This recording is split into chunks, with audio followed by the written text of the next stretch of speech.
Well, we made it. We made it back. Whew. That was an adventure. I'll tell you from the get-go.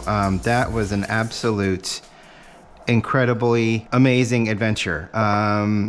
We only had one small issue, and the small issue was corrected almost immediately. And maybe I'll get into that. It's not all that important, but otherwise, we had the most amazing time down in Colombia, in Medellin. The city is amazing. It is diverse. You have incredible amounts of wealth and incredible amounts of poverty. It was just fantastic. It was amazing. It was amazing and life-changing. I've spent the past couple of days just contemplating, a lot of different things. And I'll try not to get too deep, even though this is my therapy. It's in the title, folks.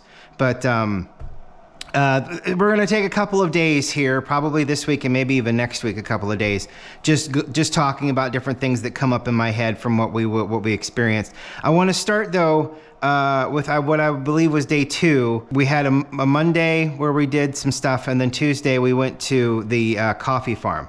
And I cannot say this, so I'm going to show you how it's supposed to sound. Wait for it. Darrieros. Darrieros. And here's the English. Darrieros. Not it. Darrieros. Darrieros. Darrieros. And he has difficulty getting his tongue round his R's.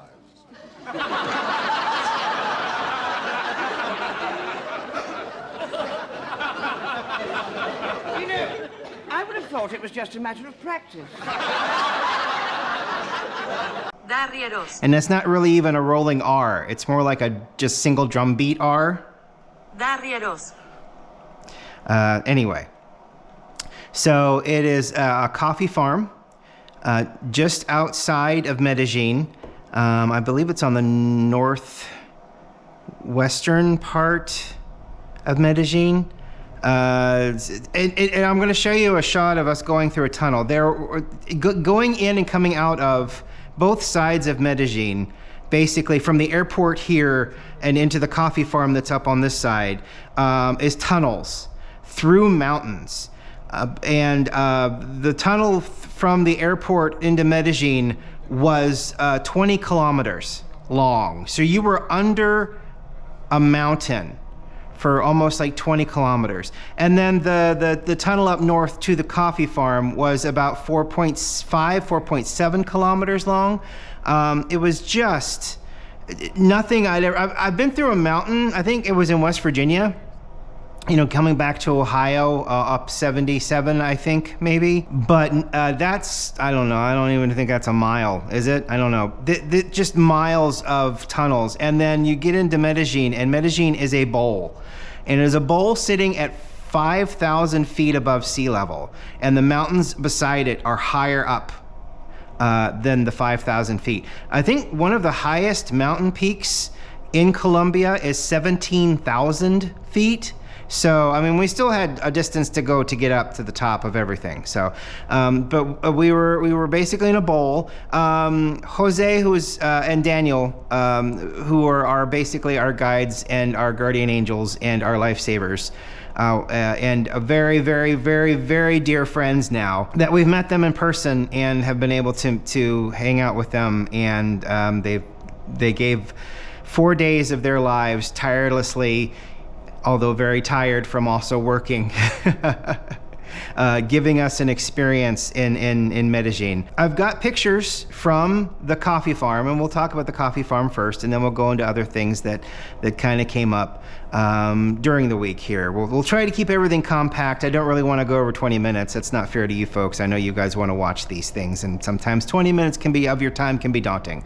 So I'm going to do my best to not take up as much as your time at a time. So anyhow, I don't have a grinder out because they gave us these wonderful free samples per person that went on the tour of their coffee. And what's really interesting and what I really think is cool is that they don't do washed coffee there. The only coffees they do are honey processed and the cherry coffee, which is the naturally processed coffee, but they don't use the word naturally. They say cherry processed because it's just the whole cherry. And both were absolutely fantastic.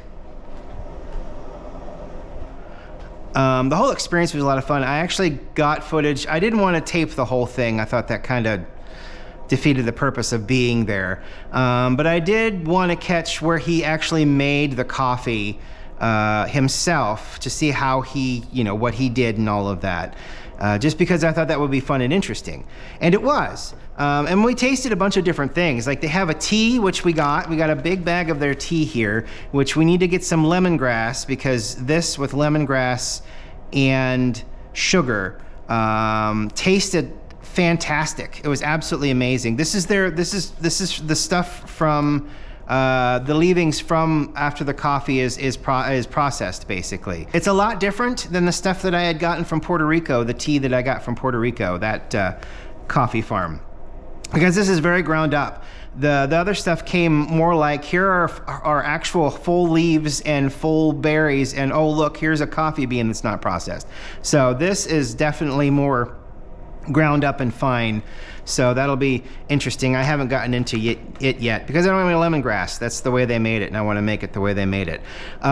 This, on the other hand, was absolutely fascinating to watch him go. I will post a video at the end of the week of that, plus pictures all together in one big video with some music in the back of it, just to kind of illustrate everything. They had the coffee flowers, there were blooms, they smell like honeysuckle, and then they had the green beans were right there. And another really funny thing, we don't call them beans down there, because beans, the direct translation is frijoles. And our friends, especially Jose, looked at me funny when I said, well, I love coffee beans, and I put it in the translator, and then I'd show him, and he's like, you like coffee and frijoles? And that's like beans, like bean soup, or refried beans, or that kind of a thing. So that was a kind of a funny thing. There they call them almonds, which I thought was very, very fascinating. So there they call them almonds. Okay, so what I'm gonna do is, they say here, so 7 grams to 100 milliliters. And these are sample packs. I thought about buying them, but they were kind of in big bags. And I was a little worried about getting them back, A, in one piece without busting, and B, putting them in the suitcase, because I would leave clothes behind in order to take coffee back. So I thought that these were a nice compromise, and they have a website, which I will link, which I think you can order this coffee from and just have it delivered, which is cool. Just like a lot of different other coffee places. So anyway, let's get this show on the road. I've got this sample here, and it was a very beautiful place. The funny part was getting to it. It was on the side of the mountain. Driving there was fine. Getting there by car was fine. They were actually kind enough to have a service where they came and picked us up at our hotel and drove us out there. Something else that I'm probably going to bring up later. We didn't rent a car because he had watched videos prior of how the traffic kind of went, and it was a little daunting. We got there, and that traffic, there were 4 lanes of highway, and there were 7 lanes of traffic. It kept moving. There was no stopping. Rush hour was a little bit more stop and go, but it was amazing to watch the confidence and instinct that folks had down there, because it was 2-wheeled mopeds and motorcycles, and then it was small compact cars. It was mostly small compact cars. Every once in a while you'd run into a larger 4-door SUV, but it was more like a compact SUV. The Land Cruiser that we rode into the coffee farm in was probably the largest vehicle. It had 3 rows. And he masterfully got that around town, which amazed me. But the whole thing, holy cow. Riding down there was like, I know my blood pressure skyrocketed because it was so nerve-wracking. It was just so intense and so crazy. Oh, just thinking about it gives me makes me emotional a little bit because you've never experienced, even in your wildest Uber ride in a city filled with cops that are ready to pull you over, you have never experienced a cab ride or an Uber ride in Medellin. There were no cops there to pull anyone over that we could see. Most of the police seemed to be hired. There was a park that we went to that did have what seemed like government police patrolling it, but a lot of their stuff seemed to be hired security in a lot of different places. So anyway, wow. Yeah, so this is the honey processed coffee, and they took us to the area where they kind of raked it, and I believe I linked the video showing the mass facilities that do the honey processed and the cherry process that have the giant rakes that kind of go around to each pile of coffee in its different stages and rake it to even out, distribute the beds and whatnot to make the drying process even. So, and they only do cherry and honey processed there. They don't do washed because washed takes a lot of water. And the process, even though it would seem faster and easier, it's a lot easier to leave these out on a tarp and then go out and rake them than it is to have a facility devoted to cleaning and washing coffee. And they don't roast it on site either. They take it to another facility to have it roasted. And it's all naturally processed. There are no fungicides, no herbicides. All of the stuff that they use is through the plants around. They have a lot of citrus around their gardens to help keep insects down, to help the fungus that comes from a lot of the different trees stay on the fruit rather than going to the coffees themselves, and to impart flavor. So they had lime and tangerine and papaya trees. So this should be as I make it, it should be a very fruity coffee. And from the get-go, it smells very fruity. He told us how to make coffee, how to drink coffee, had a really small but effective rant against Starbucks and Dunkin' Donuts, which, I, of course, share. I've talked about the different types of coffee. So 7 grams for 100 milliliters. So I'm going to do about 14 grams and about 200 grams of water. So let's see how that works out. Maybe we'll do 21. Maybe we'll see how much I can get in here. So we'll do about 21 grams. Perfect. Doesn't seem like a lot. It really isn't. There was a bunch of people on the tour, so I watched him fill this thing up like this much with coffee. So, and then they doled it out in little cups, which were absolutely adorable. And I want one of these, please. I don't know if it'll make it home or not. So I got 21 grams of water. That's 3 times 7. So let's do about 300 grams of water. And why do I have a wooden spoon?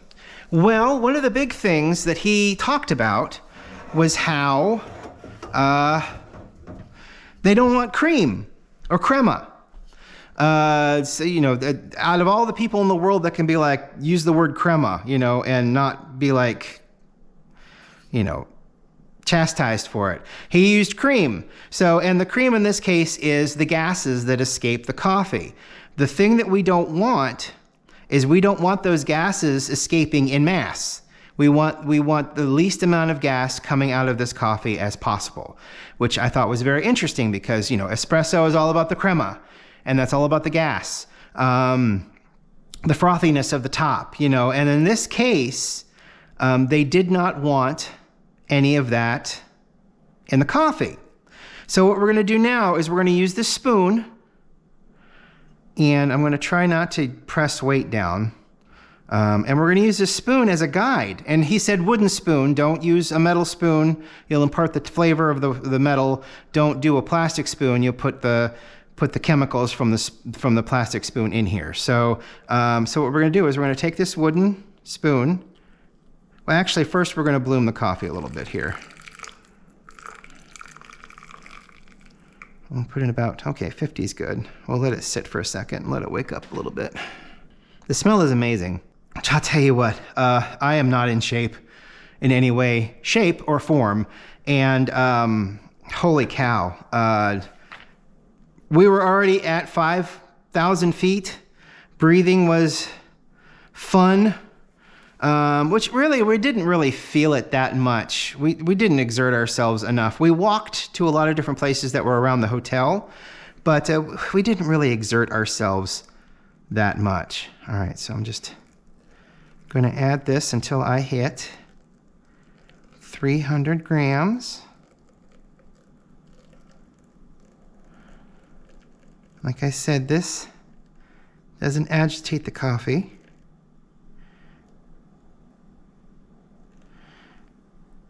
$300 and some. Okay. Yeah, so this doesn't agitate the coffee as much. It doesn't make as much churning, so the gases don't escape as much, which is what they were looking for in a cup of coffee. So now I'm going to give it a nice even stir.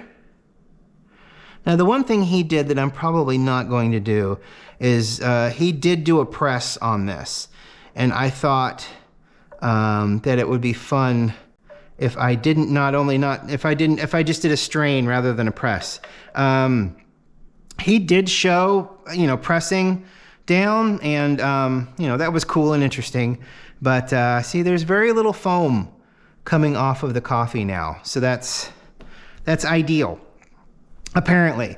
These are blocks of brown sugar.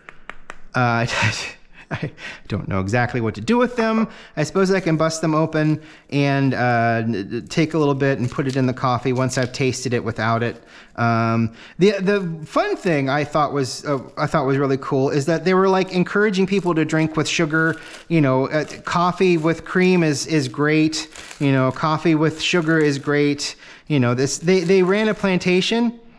Yeah, that's nice sugar. But they were like not being, they weren't dictating to you how you should drink coffee. They were showing how they prepared coffee, what worked best for them, and then they, said go at it however you want. This is just what we do. So I was just really excited to come home and try.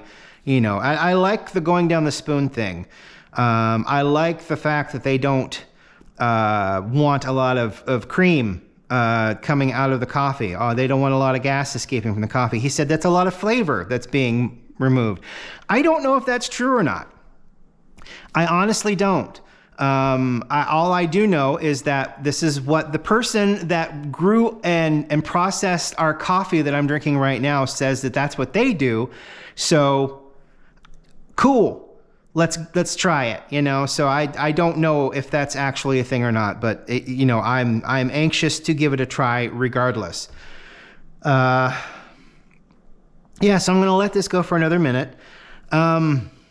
The whole experience was fun. The coffee trees are on the side of the mountain, and it's basically deer paths to get through these groves in order to get to the coffee beans. And it was post picking season, so there were very few ripe beans left. But I did get to pick like 2 or 3, and they had a special way of doing it so you didn't snap off the little twig that was attached to the berry. You kind of twisted it and then kind of pulled it back a little bit. I also got to taste, and I was so excited, and it did not disappoint. I got to taste an actual ripe coffee bean, the coffee cherry. You squeeze it, and you get 2 coffee beans, but it was the reddest cherry, and it tasted fascinating because it was kind of vegetal.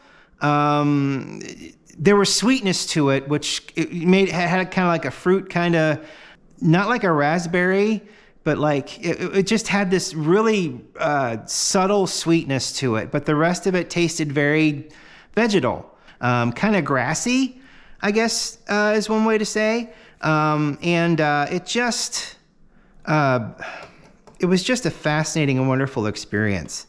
And I'll flash pictures up as we go. So what I'm going to do is I'm going to take this, I'm going to push it down, And he said, and you know, I've heard this as well, and I don't, you know, it makes total sense. You push it down to the cream, and then and that's when you let it set. And then you never pull back. You always push down. You know, if there's a problem with your glass, because it's you know, he showed methods of how to make it constantly go slowly, but without too much force. So, which I thought was pretty cool. So what I'm going to do is, this has been going for about 5.5 minutes now, which is awesome. I got a new mug from Riff Tracks because I'm a Patreon. They sent me a mug. So, you know, Riff Tracks is amazing. I'll always support Riff Tracks. So what I'm going to do is I'm just going to pour it out as much as I can. Well, I'm not going to press. I'm going to strain. And we're going to see the color and everything. What's also really funny and fascinating to me is how he's like, you don't want your coffee to be black. You want it to be brown. He had a pretty substantial and interesting rant against both dark roasts and light roasts. Apparently when he was in college, he had heart problems because he liked light roasted coffee. So the coffee that he drank was light roasted, which means it was in a higher concentrated caffeine, but not quite as much coffee flavor. So I guess you add a little bit more to get to that coffee flavor. And because of the higher caffeine content, he started to develop heart problems, which caffeine is very, very dangerous to a large percentage of the population, because, you know, caffeine is a stimulant. It gets you going, and, you know, it affects your heart rate and your blood pressure, and, you know, too much of that thing can be incredibly dangerous. So he slowed down his coffee intake to like 0. So now he drinks the coffee tea. Which is this, which we may do in a special morning coffee therapy at some point in the near future. Once I get some lemongrass, we can get that going. So anyway, we've got this delicious cup of coffee I'm very excited to taste. We tasted it there, and it was absolutely fantastic. And then they did something else with it, and I wish I could remember exactly what they did, the preparation. It was creamy and almost like cinnamon, and it just had so many different tastes to it. And it was just in this little cup, and it was so many flavors. So he told us how to drink coffee. First we smell, which, you know, I've been doing since the get-go because I like the smell. So you kind of fill your nose with the smell.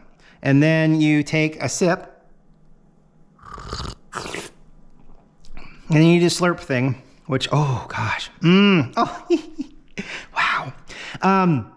He described his coffee as being sour because it's a sour coffee. It's a honey processed. It's got a lot of processed flavors. Plus, it's surrounded by a lot of fruit trees while it's growing. So it has an inherent fruity, citrusy kind of sour taste to it. Oh, and that's not a bad thing necessarily. A lot of people don't like sour things, which makes sense, but wow. Oh, it tastes so good. And I don't know if I'm biased or not. I mean, I know if I hate something, you know, there are a couple coffees where I've said, ooh, this tastes terrible, and I've hated it. This is definitely not one of those. And I do wish I'd have gotten a little bit more coffee. Because how much do I have left in there? 62 grams. And in this one, 84 grams. Okay. So 84 grams in that one, 62 left in this one. So, I've got enough for a couple of cups of coffee. Fantastic. Once again. Darrieros. Darrieros. Not. Darrieros. Darrieros. No matter how funny it sounds. Darrieros. There you go. Darrieros. Thank you, Google Translate. And thank you for tuning in today. I really appreciate it. I mean, I guess this could be concentrated drug, and I wouldn't have any idea. Well, this is concentrated drug, and I have a completely good idea. Thank you for watching today. I really appreciate it. We'll talk more about the trip tomorrow. We'll talk about these things tomorrow. I'm very excited to talk about those. I didn't want to bring those up today. I just wanted to focus on the coffee that we got because it is absolutely fantastic. And I'm glad to have it. Have a great day. We will talk to you tomorrow. Bye.